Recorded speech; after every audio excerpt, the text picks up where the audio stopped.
주님의 평화가, 또 주님의 자비가 모두 함께 하시기를 빕니다. 날씨가 너무 좋죠? 네, 제가 4월 군번인데요. 이맘쯤 되면 군에 입대했을 때가 생각이 납니다. 군 생활이 너무 은혜로 가득해가지고 좋았던 기억밖에 없어요. 그래서 4월에 백두산 부대 양구에서 4월이니까 앞에 산이 하나 있었거든요. 연병장에 모여서 훈련 받으려고 하루가 지나고 이틀이 지날 때마다 나뭇잎 색이 변하는 거예요. 거기에 위안을 받으면서 훈련했던 기억이 납니다. 이렇게 놀라세요? 군생활 안 하셨어요? 네. 그래서 너무 좋은 계절에 하나님 말씀 가운데 은혜가 충만한 시간 되기를 바랍니다. 지난주 말씀에 이어서 오늘도 스데반의 증언과 설교가 담긴 7장 말씀을 함께 나누겠습니다. 7장 말씀인데 너무 길어서 저희가 마지막 단락만 읽었어요. 우리가 전체적인 맥락은 본문의 구조를 보면서 한번 살펴볼 텐데, 그 전에 우리가 지난주에 7장이 요약된 내용을 다시 같이 한번 읽어볼 텐데요. 유인물 보시면 앞장에 말씀 아래에 있는 본문의 구조와 말씀 사이에 있는 부분을 우리 한번 같이 한 목소리로 한번 읽어보도록 하겠습니다. 시작.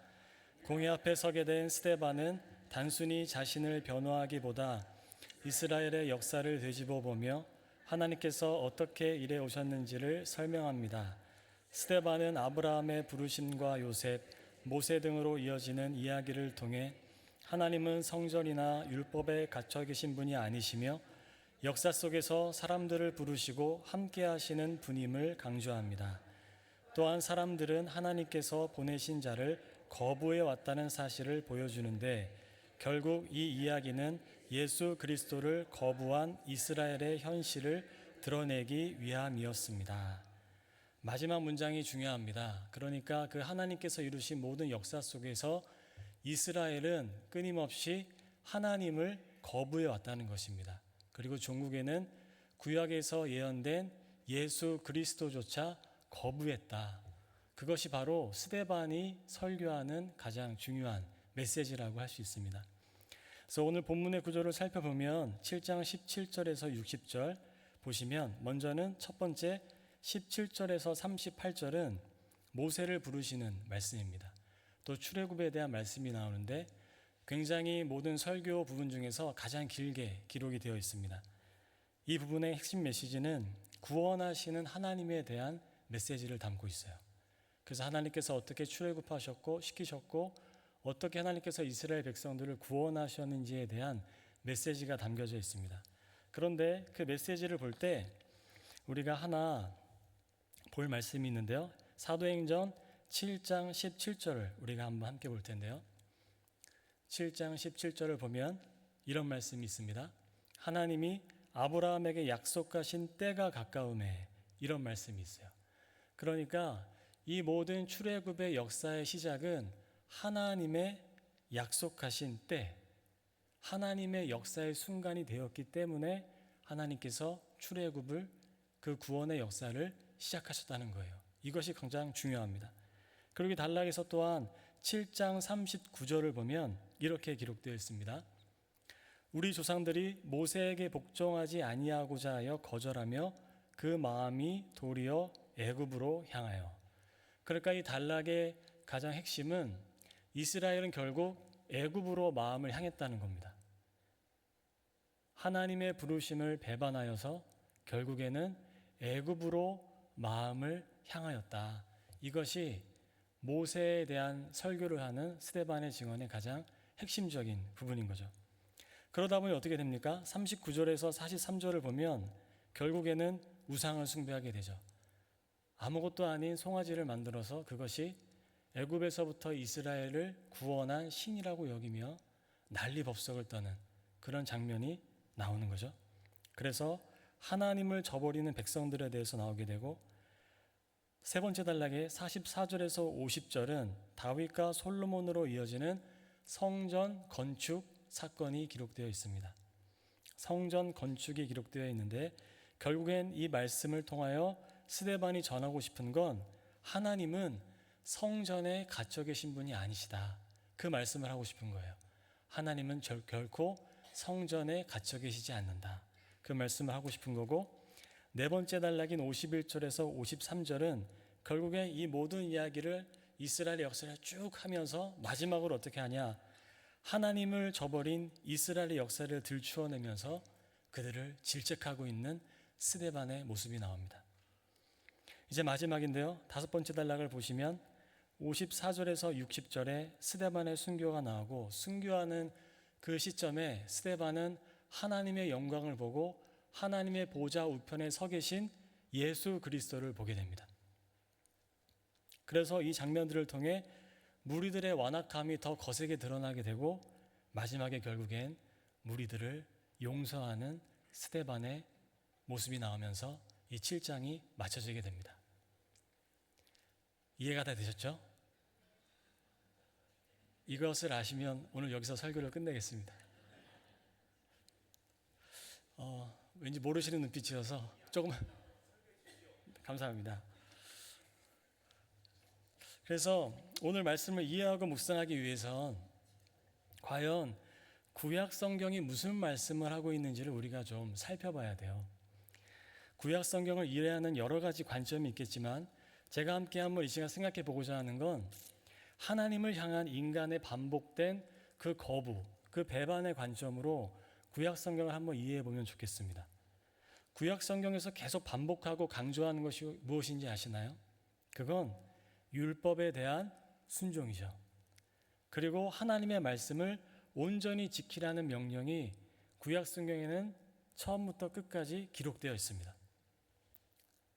우리가 잘 아는 시편의 대문인 시편 1편을 보시면, 복 있는 사람은 악인들의 꾀를 따르지 아니하고 오직 여호와의 말씀을 묵상하여 주님의 율법을 밤낮으로 읊조리는 자라고 전하고 있죠. 밤낮으로 하나님의 말씀을 계속 되뇌이며 말하는 그런 자가 복되다고 말씀하고 있어요. 바로 이것이 구약 성경 전체의 핵심 메시지이기도 한 것입니다. 또 하나님은 사람을 부르셔서 당신의 역사를 이뤄가신다 하였죠. 우리가 지난주에 살펴봤듯이 하나님은 문명이 발달한 우르에서 누구를 부르셨어요? 아브라함을 부르십니다. 아브라함을 부르셔서 서쪽 끝에 낯선 땅인 가나안으로 가게 하시는 거죠. 하나님께서 사람을 택하시고 민족을 이루셔서 이루시고자 하는 세계가 무엇인지 창세기 18장 19절에 잘 기록되어 있습니다. 우리 함께 읽어보겠습니다. 시작.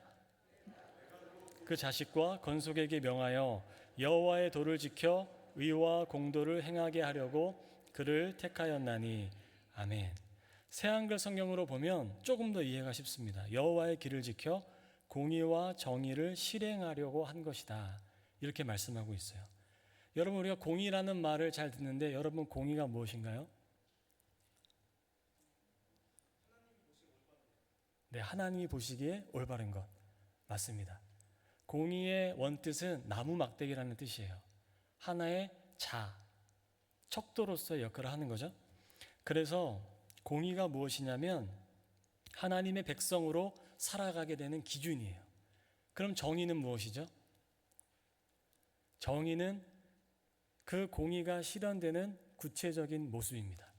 내가 사람들을 친절하게 대하고 사람들에게 함부로 대하지 않고, 그런 모습들이 바로 정의로움인 거예요.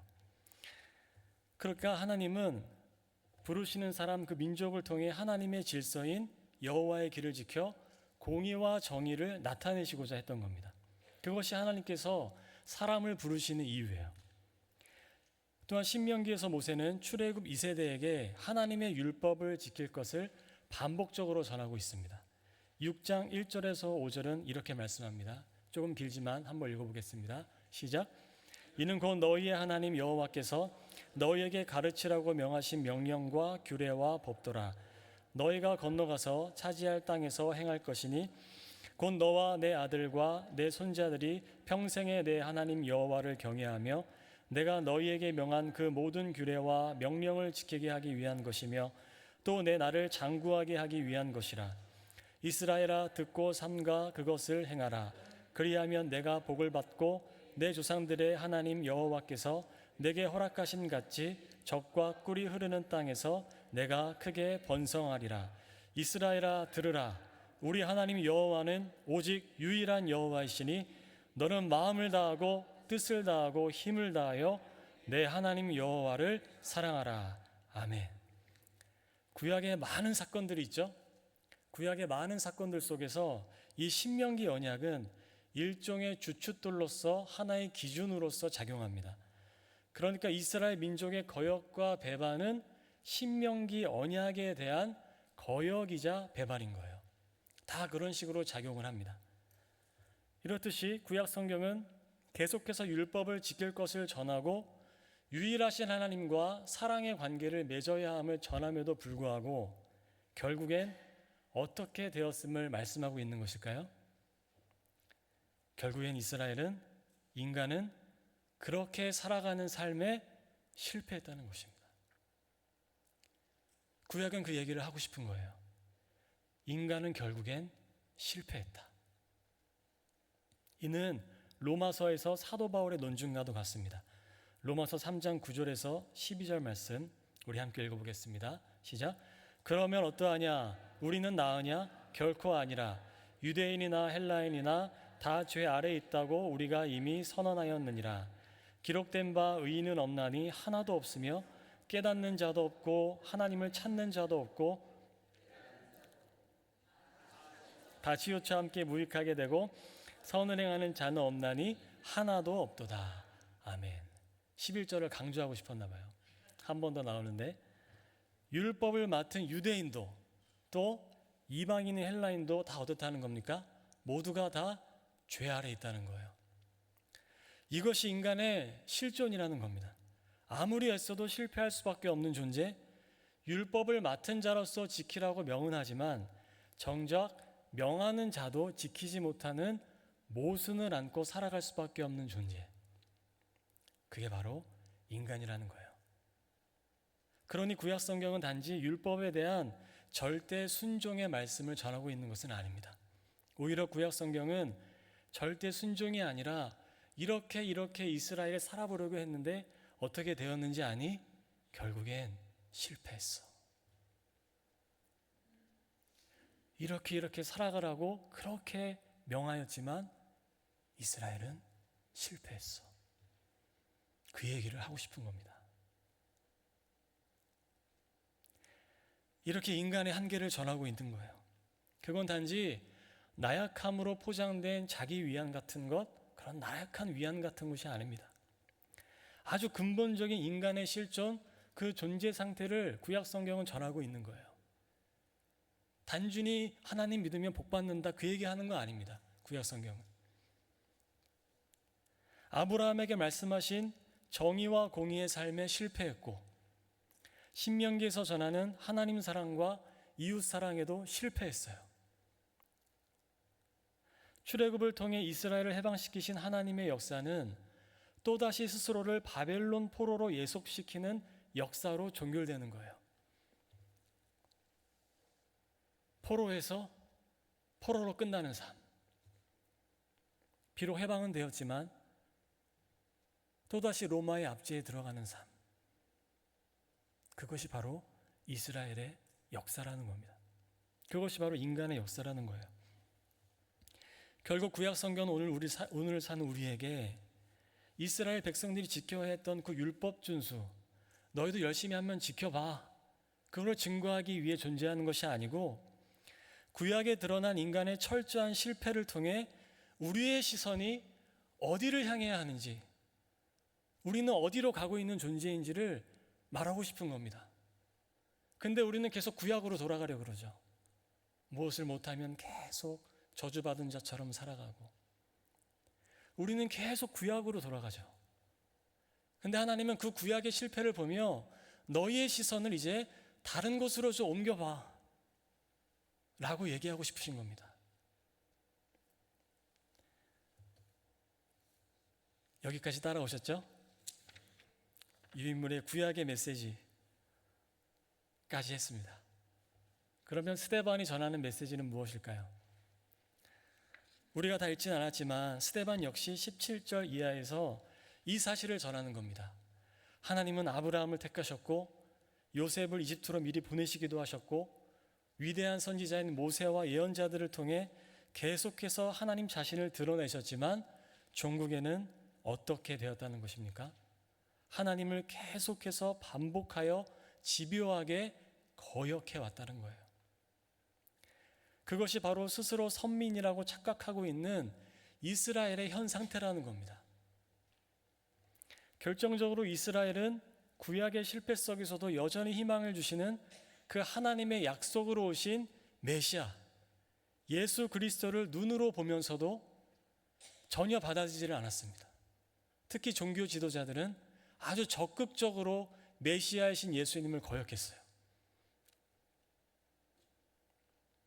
51절 53절을 우리가 새한글 성경으로 다시 한번 읽어보겠습니다. 시작. 목이 뻣뻣하고 마음과 귀에 할례받지 않은 사람들이여, 당신들은 늘 성령님에 맞서 버티는데 당신들 자신도 당신 조상들이 한 그대로 하고 있습니다. 예언자 가운데 당신 조상들이 박해하지 않은 사람이 하나라도 있습니까? 의로운 분이 오시리를 두고 미리 알린 사람들을 그들이 죽였습니다. 그런데 이제는 당신들 자신이 그 의인을 배신한 사람들, 살해한 사람들이 되었습니다. 당신들은 천사들이 지시받아 전해준 율법을 받기는 했지만 지키지는 않았습니다. 이 얘기를 하는 거죠. 스데반은 지금 공회에서 자신을 신문하는 대제사장과 그 무리들을 향해 육신의 할례는 받았지만 마음과 귀에 할례 받지 못한 목이 뻣뻣한 사람들이요 라고 말하고 있습니다. 그들의 조상들처럼 늘 성령님에 맞서 버티고 그들의 종교적 지위를 유지하기 위해 예언자들을 박해하고 종국엔 똑같은 방식으로 예수님을 배신하고 살해하였다는 겁니다. 그게 바로 당신들의 상태라는 거예요. 그런데 이에 앞서서 스데반은 아주 중요한 메시지를 전하고 있습니다. 변질된 성전 신앙에 대해서 말씀하고 있는 거죠. 47에서 49절을 함께 한번 읽어보겠습니다. 47에서 49절 시작.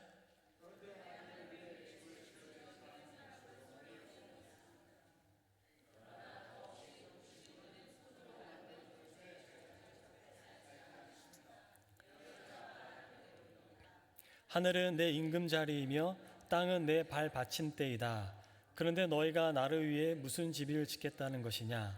주님이 말씀하신다. 내가 푹 쉴 곳이 어디 있느냐? 이 모든 것을 내 손이 만들지 않았느냐? 아멘. 이 말씀이 무엇을 의미하고 있는 거예요? 하나님은 본래 성전을 원하시지 않으셨다는 거예요. 오늘 우리가 새벽 말씀처럼 솔로몬이 성전을 지었을 때 애초에 하나님이 거기에 거주하시는 분이라고 여기지를 않으셨습니다. 온 만물을 창조하신 하나님이 인간이 만든 성전에 거하신다는 생각 자체가 이교적인 생각인 거죠. 하나님은 성전에 갇힌 분, 갇힐 수도 없는 무한한 분이시라는 겁니다. 스데반이 이것을 전하는 이유가 지금 무엇인가요? 지금 자신 앞에 있는 신문하는 그들을 보면서 대제사장과 그의 무리들에게 이 성전은 하나님이 계신 곳이 아니라는 겁니다. 이게 얼마나 도발적인 말입니까? 이 성전에는 하나님이 안 계시다고 말하고 있는 거예요. 성전에 하나님이 갇힌 것도 아니시고 예수 그리스도가 오심으로 성전 시대는 완전히 종말을 고했다고 말하고 있는 겁니다. 지금 이 스데반은 그릇된 성전 신앙을 비판하고 있는 거예요. 이는 대제사장에게 아주 신성 모독과 같은 행위인 거죠. 여러분, 우리도 한번 깊이 이 부분을 생각해 볼 필요가 있습니다. 제가 종종 말씀드리긴 했지만 여전히 우리는 예배당을 성전이라고 부르죠. 여러분, 정말 성전입니까? 하나님 지금 저기에 계십니까? 왜 우리는 예배당을 성전이라고 부를까요? 성전 입당식이란 말도 하고 성전 봉헌식, 그런 용어들이 아주 보편적으로 쓰이죠. 예수님과 제자들은 성전 시대의 종말을 구했습니다. 사도 바울은 고린도전서 3장을 보면 예수 그리스도의 영이 거하시는 곳이 성전이라고 전하고 있어요. 예배당을 성전이라 여기며 예배당 안의 삶과 밖의 삶을 분리하는 인식들을 너무나 자주 봅니다. 예배당에 들어올 때는 거룩하게 차려입지만 일상에서는 별다른 인식 없이 살아갈 때도 있습니다. 이는 그릇된 신앙입니다. 성전은, 교회는 우리 자신이에요. 사도행전 2장 46절을 보면 믿는 사람들이 날마다 마음을 같이하여 성전에 모였다는 말씀이 나옵니다. 그때의 성전은 지금의 교회가 아니고 예루살렘 성전을 의미합니다. 왜냐하면 그때 그리스도인들은 유대교의 신앙과 자신들의 신앙을 분리하지 않았기 때문에 그래요. 그래서 베드로 역시 기도 시간에 맞춰서 성전에 올라가는 그런 말씀들이 기록되어 있죠. 예루살렘 성전이 아니고 가정에 모이기 시작한 건 이후의 일입니다. 사도행전 2장에 기록된 성전은 현재의 교회를 의미하는 것이 전혀 아닙니다. 이 예배당은 우리가 모일 수단에 불과한 거예요. 이곳에 모여도 되고 체육관에 모여도 아무런 상관이 없습니다. 장소가 문제되는 것이 아니에요. 예수 그리스도가 거하시는 우리가 모여 있으면 그곳이 바로 교회인 겁니다.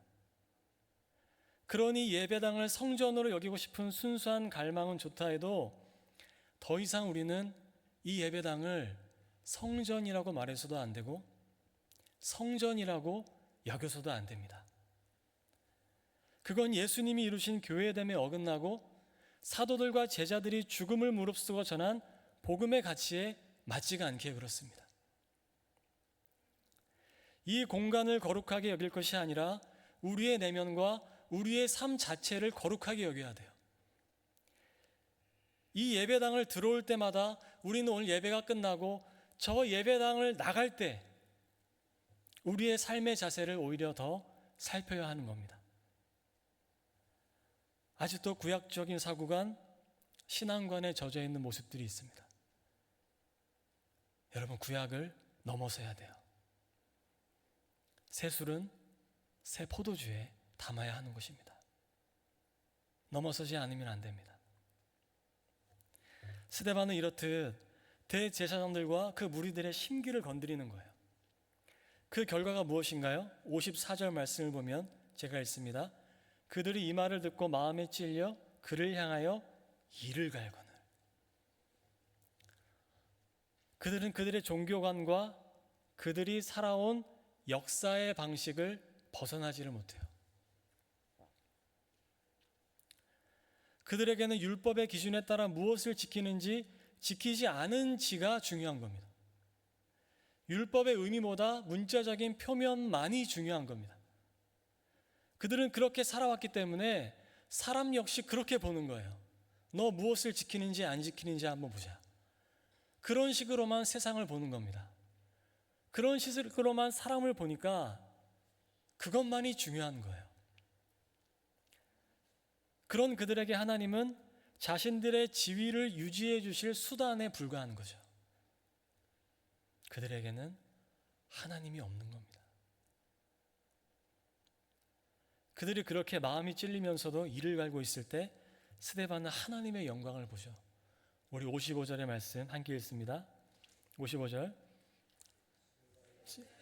성령 충만하여 하늘 우러러 주목하여 하나님의 영광과 예수님께서 하나님 우편에 서신 것을 보고. 여기까지 한번 보겠습니다. 아멘.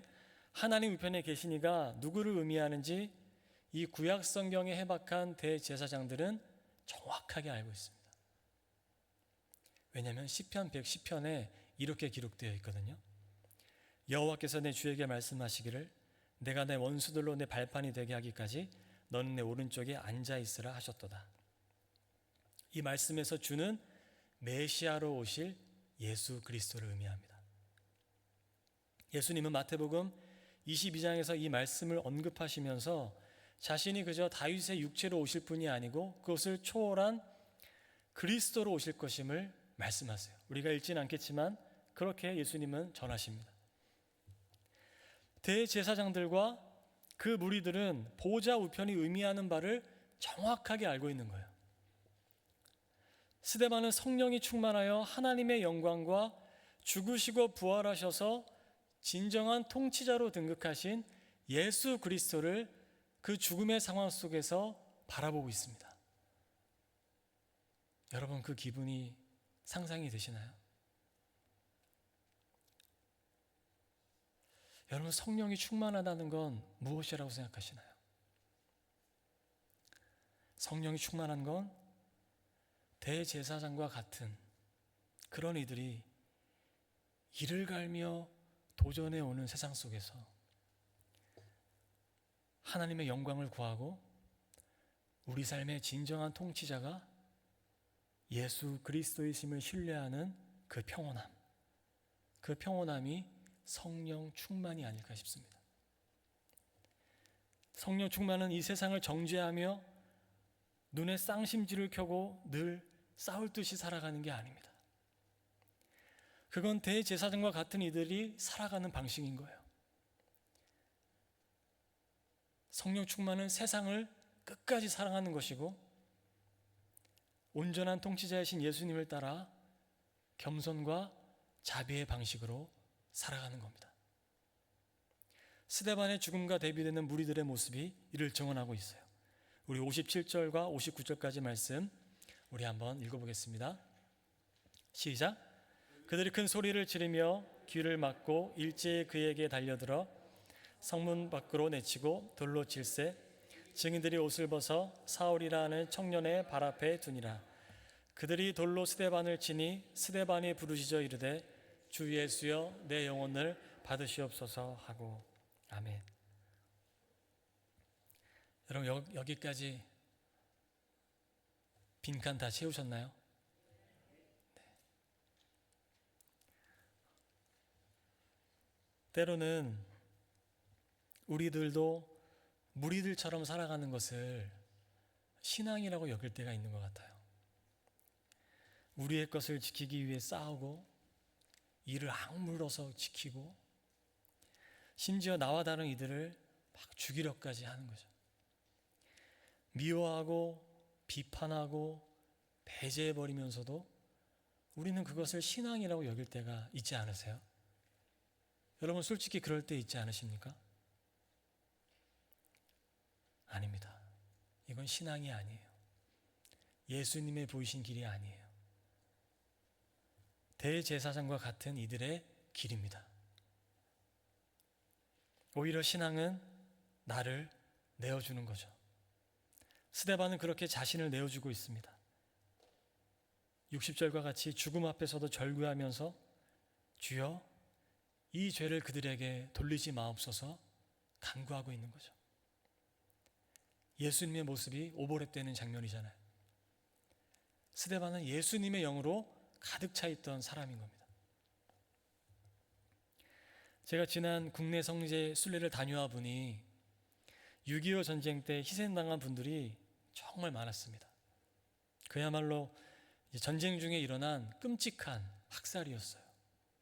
한순간에 70여 명, 60여 명의 교인들이 한자리에서 수장을 당하고 죽창에 찔려 죽고 어린아이부터 장년에 이르기까지 몰살 당하는 거죠. 그런데 영광에 있는 야월교회의 이야기를 들으면서 희생당한 이들의 후손들이 현재 한 교회에서 예배하고 있다는 이야기를 들었습니다. 가해자와 피해자가 함께 한자리에서 후손들이 예배를 드리고 있는 겁니다. 기념관의 조각물을 만들었는데 제목이 맞잡은 손이에요. 하나님과 인간, 가해자와 피해자가 맞잡은 손을 크게 전시해놨습니다. 또 김제 금산교회에 가보니 조덕산 장로님과 그의 마부였던 이자희 목사님의 일화를 들으면서 반복하여 듣는 이야기지만 어떤 신앙인의 숭고한 정신이 느껴졌습니다. 자신의 종이었던 일을 공동체 안에서 세워주는 그 모습이 여전한 감동으로 다가왔습니다. 어쩌면 당시에 순교한 이들은 죽음 앞에서도 원망과 원한이 아닌 영원하신 그리스도를 바라보았고, 또 그의 후손들 역시 화해를 위해서 몸부림치고 있는 것을 보게 되었어요. 그런데 오늘에 와서 일부 못된 지도자들이 여전히 우리 안에 남겨진 그 그늘과 깊은 원한을 계속 끄집어냅니다. 계속 미워하라는 거예요. 대결 구도를 만들고 사람들을 이념화시키고 자신의 이익을 위해서 그런 이들을 이용합니다. 21세기가 되었는데도 불구하고 공산당이 미워하는 미움의 의식을 끊임없이 심어주는 거예요. 미움에서 벗어나지 못하게 하는 겁니다. 원한을 안고 살아가게 만들어버려요. 이건 사탄이 하는 일입니다. 우리의 원한과 상처에서 벗어나지 못하게 하는 건 정확히 사탄이 하는 일이에요. 저는 국내 승진례를 다녀오면서 한 가지 깊은 확신이 들었습니다. 미움과 원한을 계속해서 부추기는 이런 행위는 오히려 6.25 전쟁 당시 순교당한 이들을 모욕하는 것이나 다름이 없다. 그들의 숭고했던 신앙, 용서와 화해를 구했던 신앙, 일가족이 몰살당했음에도 다시금 공산당을 찾아가 예수 그리스도를 전했던 그 숭고한 신앙을 저버리는 행위라고 저는 그런 확신이 들었습니다. 우리는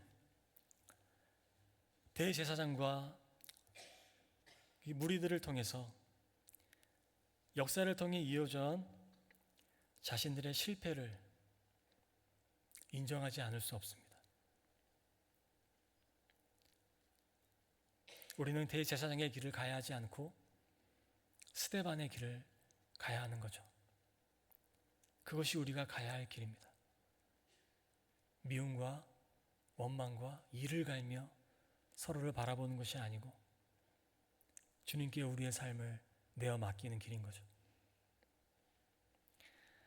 19세기 스위스 화가 외젠 비르낭이라는 사람이 있습니다. 그 화가가 하늘나라 혼인잔치라는 그림을 그렸어요. 그림 한번 볼까요? 이런 그림인데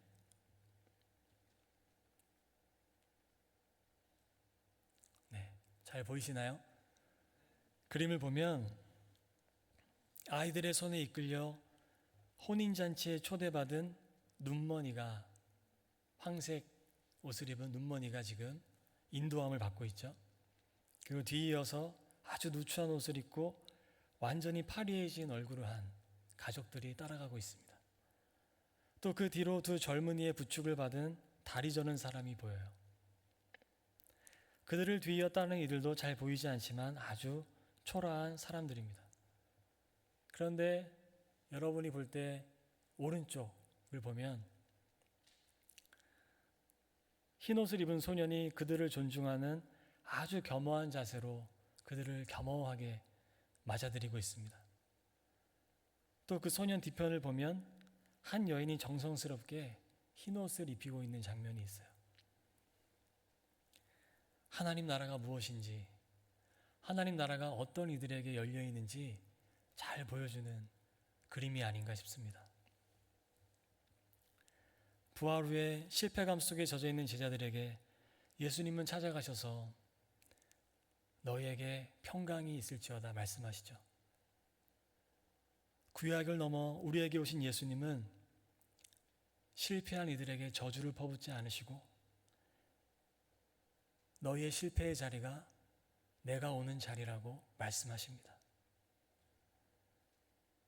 예수님은 자신의 알량한 의지에 더 이상 기대지 말고 이제는 내가 이 땅에 왔으니 나의 사랑에 기대어 한번 살아가보라고 말씀하시는 거예요. 스스로 완전하게 순종해 보겠다는 그 허영 이제 그만두고 예수님이 이루신 완전한 순종에 자신을 한번 내어 맡겨보라고 하시는 겁니다. 반복되는 실패에 주눅들지 말고 그게 바로 인간이니 두 팔 벌려 우리를 끌어안고 가시는 예수님을 신뢰하는 법을 이제는 배워보라고 하시는 거죠. 이것이 바로 인간이 실패한 율법을 완전하게 성취하신 우리의 예수님께서 이루신 하나님의 나라입니다. 바로 이것이 하나님의 나라예요. 보좌 우편에 앉으신, 드디어 온 우주 만물의 통치자로 등극하신 예수님이 다스리시는 세계입니다. 스데반은 예수님이 통치하시는 새로운 세상을 전하다 종국엔 죽음을 맞이했습니다. 그럼에도 그는 끝까지 예수님의 길을 저버리진 않았죠. 주님, 이 죄를 그들에게 돌리지 마옵소서. 스데반 역시 자기가 받은 자비와 사랑을 그대로 내어주었습니다. 말씀을 마치겠습니다. 주님의 사랑받는 교회 여러분, 교회는 바로 이 하나님의 나라를 함께 이루라고 부름받은 사람들의 모임입니다. 바로 우리가 교회입니다. 우리가 교회의 힘을 잊지 않고 이곳에서도 저 문 밖을 나가서도 예수님이 보이신 그 길을 따라 살아감으로 여러분이 있는 가정 속에, 직장 속에, 이 비정한 치열한 세상 속에 하나님 나라의 숨결이, 봄날보다 진한 우리 주님의 생명이 가득가득 흘러넘치기를 예수님의 이름으로 축복합니다. 아멘. 다 함께 이 시간 각자에게 주시는 성령 하나님의 음성을 따라 함께 기도하겠습니다.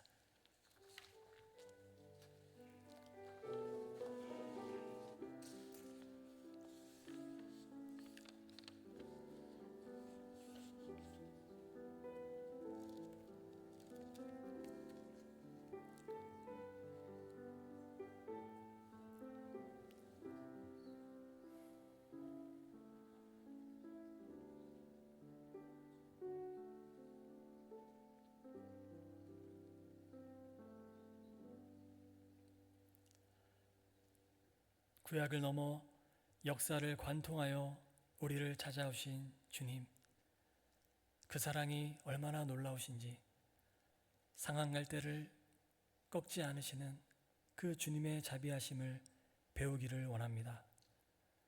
그 길을 따라가기를 원합니다. 구약에 더 이상 매여 있지 않고 예수님이 열어주신 그 새로운 세상을 향해 달려가기를 원합니다.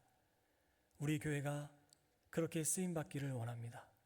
내가 있는 곳이 하나님의 나라가 되기를 원하고 내가 있는 그곳에서 하나님 나라의 생명이 드러나면 참 좋겠습니다. 하나님, 우리가 그렇게 쓰임받으면 좋겠습니다. 그런 교회 되었으면 좋겠습니다. 하나님, 우리와 영원히 함께 하시니 감사합니다. 주님의 사랑을 의지합니다. 예수님의 이름으로 기도합니다. 아멘.